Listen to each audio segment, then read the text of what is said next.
Mali, c'est un pays qui fait face à de nombreux défis, notamment sécuritaires et également des défis sociopolitiques. Et malgré tous ces défis, et malgré toutes ces incertitudes qui planent sur le Mali, ce qu'il faut noter, c'est que le tissu entrepreneurial est très vivant. Il y a une forte effervescence, il y a de plus en plus de personnes qui se lancent, des personnes plutôt jeunes, qui apportent des solutions nouvelles, qui malgré le contexte, développent des services avec de la qualité, arrivent à lancer des projets.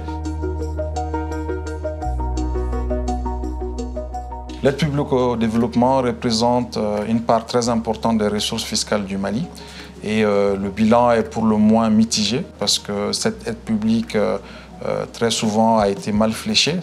Souvent, ce n'est pas les bons acteurs qui ont été impliqués. Pour ma part, je plaiderais davantage que cette aide soit davantage fléchée sur des acteurs terrain, des acteurs de type jeunes sociétés privées, les PME, qui sont justement des sujets que nous adressons à travers le Fonds Zira Capital.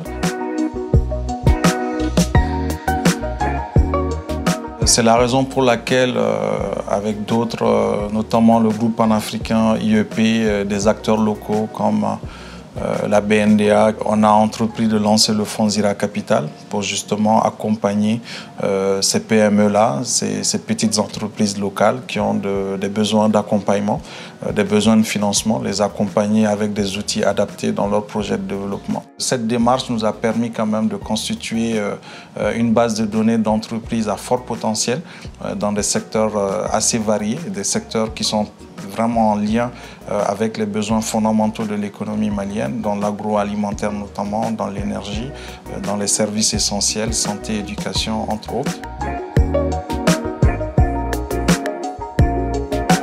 Les entrepreneurs, malgré tous ces défis, ils arrivent à trouver des opportunités, ils arrivent à développer leurs projets et ils arrivent également à satisfaire à des besoins locaux. Et je pense que ceci fait naître une note d'espoir dans le tableau général du pays qui est quand même assez compliqué. Donc pour ma part, je fais partie de ceux qui font le pari que le renouveau du Mali viendra en grande partie du secteur privé.